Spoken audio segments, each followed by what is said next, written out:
Hey, friends, welcome back to the podcast. I'm excited to chat with you again this week. And I've got a fun topic for you. We're going to talk about 5 ways to keep your peace in a crazy world. Friends, it feels crazy, doesn't it? It feels crazy. If you've listened to my podcast for any length of time, back in January, maybe February, I did an episode on how it's just going to get crazier the further we get into 2020. So it is time to buckle up, my friends. Heard those words from the Lord the other day. Buckle up. Uh, because the crazier it gets, I think the easier it is for us to get crazy, right? Like, I know my peace gets stolen so easily these days, just, by getting onto Facebook, by getting on, and watching the news. And then I'm like kicking myself thinking, why did I even go and look? Because, there's so much dissension. There's so much division. There's so much spinning from every side to make things, look the other side, looking at it in a better light. And what are the sides like? Oy, oy, just the fact that there are sides. So I'm going to talk today about 5 ways you can keep your peace in a crazy, crazy world. Okay, so number one, I'm going to tell you something that goes against what a lot of, I'm going to use air quotes, influencers are going to tell you. But I want you to, number one, forget about the idea of balance. Just forget about it. I was telling a group of people I was speaking with the other day that balance is something for gymnastics and checking accounts. Like balance in life between like life and kids and work. Like, I don't know. How do you get balanced? What does that even mean? My hormones need balanced. But I just don't know that we can balance life. Like, I just think that there's sometimes people will come to me in my coaching group in particular, and they're looking for more balance. And this is what I tell them. Listen, there are certain times in your business when you're going to need to press on the gas. Like when I was writing Fear is Not the Boss of You, I wasn't balanced. I wasn't balanced. I had my head down and I was doing what God needed me to do at the moment, knowing that while I take care of this thing that God gave me, that God's going to take care of that. Meaning he also gave me an incredible husband who is fully capable and enjoys taking over other parts of our life. So I was out of balance. I had my head down on writing a book for a solid 6 weeks. But there's other times, like during our stay-at-home order, when I was completely, unbalanced the other way. I was not doing much work at all. So while we were all, staying home under quarantine, and still I'm out of balance, meaning I'm not working a ton right now, you guys. I don't want to. My kids are home. I'm trying really hard to focus on, getting rid of some weird health things that I've been going through the last year. So I'm completely out of balance the other way. My focus is not on work at the moment, other than the things that are necessary for me every week in terms of coaching and the podcast. And so just know that when we're trying to achieve balance, I don't even know what that looks like. I don't know. So here's what I'd rather you did instead. I'd rather you focused on peace. The Bible actually says somewhere that we're to pursue peace, meaning we're going to have to fight for it. We're going to have to really go for that. Peace isn't something that just lands in our lap and we're like, oh my gosh, I feel so peaceful. That's not what I'm talking about. But if you're going to get peace of mind, peace in your home, peace in your business, you're going to have to pursue peace, which is different than balance. Totally different than balance. I know I was talking to my team about this podcast and I was like, is there anything we can give people who are listening to this?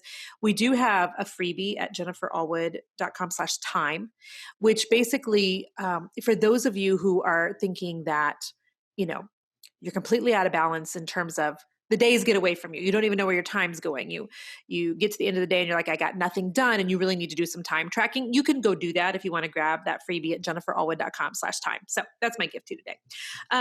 Thing number 2 that you can do to protect your peace in a crazy world is protect your mental health. Listen, this has been the wildest time. Statistically, you guys, people are suffering from depression in record numbers. Suicides in 2020 have gone way up. Addiction has gone way up. Painkillers, sleeping aids. How many of you are having trouble sleeping, right? I mean, yeah, me too. And so protecting your mental health right now is so important. Gosh, part of me wants to even say, is it even more important than protecting your physical health right now? Like, I know for me, I did a really honest post on social media and then a podcast episode last week about how I've gained 15 pounds during the stay-at-home order. But I've made a lot of brownies. My kids and I have ate a lot of popcorn as we watched a lot of movies. My daughter learned how to make a homemade pie crust. So there's all that, right? There's all that. And so yes, physical health is so important, but mental health is crucial just for getting through the day to day, you guys. Mental health is so important for how you relate to and do life with all the people in your world. So you've got to fight and protect your mental health. For me right now, that's looking like taking long walks daily. For real. It's looking like starting my day never with the news, like never, never, never, never, capital N, never, ever with the news. And by the way, I don't end my day with the news. I prefer to start my day with worship music. I listen to podcasts. You're going to message me. You're going to go, whose podcast do you listen to? Okay. There are, I can give you 3 off the top of my head that I love. If you are someone who's a person of faith, go listen to Darius Daniels, Change Church. Darius also has a brand new one on leadership. If you're a person that leads a team, go listen to that one. Shalene Johnson, her podcast is always solid. It's always just gold. Go listen to Shalene's. She has 2 of them also, so you could pick either of her podcasts. Ed Milet, amazing podcasts. Those are my top 3. Also, Stephen Furtick, Elevation Church. Those are my top 4. There you go. There's my top 4. But putting something positive into my brain first thing in the morning is so much better for me than flipping on the news and just wanting to lose my stuff in the first 5 minutes. So I'm doing a lot of reading. You could turn off your phone more. Listen, you've got to have some boundaries right now, especially those of you who are working from home for the first time and you've never done this. And you're like, how do I put some boundaries into place? Well, there has to be some separation of work time and non-work time, or you're going to feel like you're just constantly working. And so figure out some boundaries. When can you turn off your phone? When can you leave your phone at home? Da, da, da, right? When can you leave your phone at home? I'm planning on doing that more purposefully. Also, another way to really protect your mental health right now is to unfollow people and get out of some of the groups that you're in. When it is stealing your peace, listen, somebody tweet this, put it on Instagram, something. If it's costing you your peace, it's too expensive. I did not make that up. I don't know who did. If it's costing you your peace, it's too expensive. And so those Facebook groups that you belong to, hoping you're going to get a nugget for your business, but yet every time you see somebody post in them, you get a stomachache, honey, unfollow that. You don't need to be in that group. There's a million coaching groups out there. There's a million of them. Get into mine. But you don't need to belong to groups hoping you'll snatch some crumb that somebody lays down that's going to be revolutionary for your business when 95% of the posts make your blood boil. You don't have to do that. Facebook groups are not the boss of you.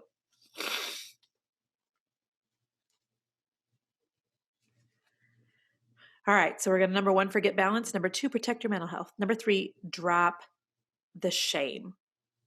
Drop the shame. This week on the Monday Fire, I did a podcast episode on reframing shame. Shame is such, it's not an emotion, you guys, that helps anything in a positive direction. And shame and guilt, by the way, are different. So I don't want you to confuse the two, because guilt is I did something bad. Shame is I am bad. They're 2 totally different things. Okay. But if you saw that post that I did about gaining weight, through coronavirus, like I was feeling a lot of shame about that. Like, Jen, you got so healthy last year. What happened, girl? You know better. That's what shame sounds like. You know better.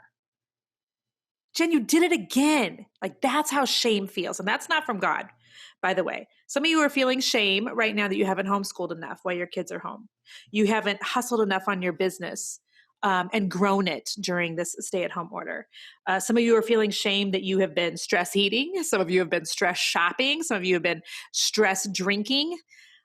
And you've got a lot of shame around those things. And we've got to drop the shame. Because and here, I'm going to say something that, okay. This is going to be a different thought for some of you, but if you'll let this sink in and you'll let God kind of help you marinate on this could set you free if you'll let it. When we are consumed with guilt and shame, we are also consumed with ourselves. We are. See, if you live a life serving others, whether it's your family, your spouse, the people in your business, on your team, if you live a life of servanthood, you don't have time to get into a shame spiral. You really don't, because a shame spiral keeps you thinking all about me.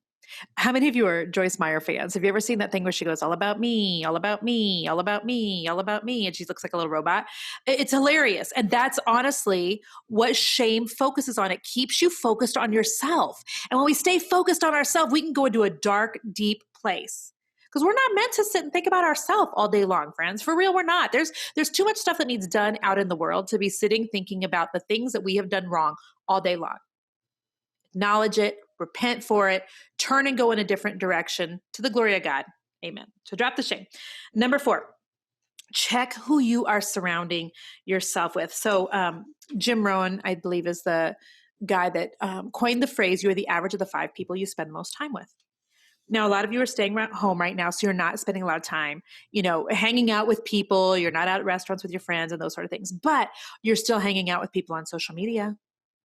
You're still following people that give you a stomach ache. You're still allowing people to talk into your ear that you shouldn't. You're still watching shows that are not good for you. I used to tell my kids when they were little all the time, they would want to watch something. And if I was like, oh, I really don't want them to watch that, I would really try to lead them a lot of times to their own opinion about why they shouldn't watch it. And one of the things that I told them when they were little is, kids, junk in, junk out. Like junk in, junk out. That's the way it works. When we're listening to things, we're listening to the wrong types of books, the wrong types of podcasts, the wrong types of music, the wrong types of movies. Those things will affect you. Don't think that they don't. What you consume will eventually consume you. So you've got to make sure you're consuming things that are taking you in the direction that you want to go. This is one of the reasons I just don't do like reality television. I just can't. I just can't even. But that's me. Figure out who you want to surround yourself with and make sure that they are things and talks and people and ideas and books that are leading you towards the direction you want your life to go in. All of those people have an effect on us. You can't think that they don't. The other thing in terms of surrounding yourself with the right people, this is a really great time to have some boundaries with family members too. It really is. See, the whole coronavirus thing, like what a crapshoot, right? What just an awful thing to happen just to the world, all right? But here's what I want you to know. I blame everything right now on Corona. I do, everything. Stress eating, shopping, not being able to do things and right now you can kind of blame everything on that. For some of you, you have been needing to get out of relationships. This is the word of the Lord for someone. Thank you, Jesus, for just showing up right here on this podcast. This is a word for someone. You can DM me on Instagram if it's for you. Some of you have known darn good and well. You have friends and family you allow to continue to keep speaking into your life. And you know that it's a toxic relationship. You know it's not God's best for you. You know you need to put some distance between you and them. And you just haven't known how to do it because you're perhaps like me. You really come from a background of people pleasing. Friend, if that is you, you blame it on Corona. Guess what? Can't talk so much, have to work more because of Corona. Guess what? Can't see you at all because of Corona. No, I can't hang out this weekend because of Corona. Like if Corona is going to be a thing, let's just blame everything on it. Let's just blame everything on it. Let's do it. Let's do it. You need some separation from some people. Sorry, because of Corona, XYZ. This is a good time for those of you that God's been like, girl, you know that relationship, you know that relationship is not doing you any good. Right now's the time. Make some breaks, do some separating. It honestly, like this time in the world is so strange, isn't it? By the time this podcast comes out, we will be halfway done with the year 2020, halfway done with the year 2020. And so my challenge to myself, my challenge to you is, how is the rest of this year going to look different for you than the first half? If you think that the world is going to be a more normal place and less crazy in the last half of 2020, I love you so much in my heart. Please know it's not. It's going to get crazier the further into 2020 we get. It's going to. I believe that with everything in me. So buckle up, friends. Set some boundaries. Now's a really good time. Fifth and final thing I want to talk about. Fifth way to keep your peace in a crazy world is to lower your expectations. So here at Team Allwood, we have just a great team of, my husband and this team of girls that work for me. I'm just so honored to have them. And one of the women on my team now is a homeschooling mom. And so I remember when, school did return after spring break this year. And those of us who are not homeschooling moms, we were all asking Nell, okay, tell us how to do homeschool. Tell us, what, and her advice was so good. And here's what Nell said. She said, first of all, I want you to lower your expectations. And we were like, okay, all right. And then she goes, and then I want you to lower them a little bit more. And we were like, what? And that's such good advice, though, you guys. Right now, some of us have such high expectations out of ourselves and out of others. Listen, I don't know one single person who's at their best right now, who's like, you know what? I've got this. This Corona thing, not even a thing. All this racial division, not even a thing. All the politicizing of the world, not even a thing. Like, it's not affecting me zilch. If I would not believe someone if they told me that, I wouldn't. I just wouldn't. I wouldn't. We're all grieving some losses and we're all adjusting to life. I don't want to say a new normal, by the way, because this is not normal. So I refuse to call it a new normal. I also believe there's power in our words. So I refuse to call it a new normal.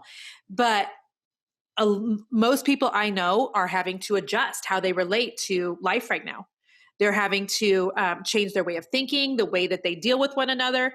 So much grace is necessary. We've got to lower our expectations right now of ourselves and of others because nobody is operating at 100%. They just aren't. How could you? How could you?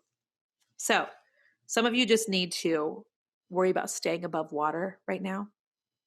This is not a time for you to be doing all of the things and trying to show off and trying to start new things and trying to push hard in different areas. This is really a great time to cope with life in a healthy way, to figure out how to be really gentle with yourself and gentle with the ones around you, to keep your head above water, to really lower your expectations. When I was thinking the other day about how when I wrote Fear is Not the Boss of You, and it first came out, I was like, this is such a good book because it helps people it's not punch fear in the face, by the way. What does that even mean? It's similar to get your life in balance. What do either of those things even mean? You can't punch fear in the face. But I know that the book is all about, how to get unstuck and how to do things on this side of heaven that you're wanting to do and God's wanting you to do despite your fear. That's what the book is about. And here's what I'm going to tell you, my friends, which is this is not a good way for me to sell books, by the way, but I need to I'm being so honest with you here. There are seasons for pushing and pushing through fear. And there are other seasons for survival. There just are. I've done a podcast on this. There's seasons for running. There's seasons for resting. Some of you you're feeling so bad that you haven't pushed harder and that you didn't do more during this season, during the first half of 2020. Friend, lower your expectations. This year's just a crapshoot. It just is. Everything's different. We're all trying to learn. We're all trying to adjust. We're all trying to do the best we can. So I hope that that's helpful. I'm going to read back through these again. Number 1, forget balance. Number 2, protect your mental health. Number 3, drop the shame. Number 4, check who you surround yourself with. And number 5, lower your expectations. So I hope that this is super helpful for you today. I hope this was super helpful for you today. And if it was, do me a favor, link to it over on Instagram, tag me so that I see it. I appreciate you so much. And I hope you know how hard I am always rooting for you. So until next week, stay creative. Bye-bye.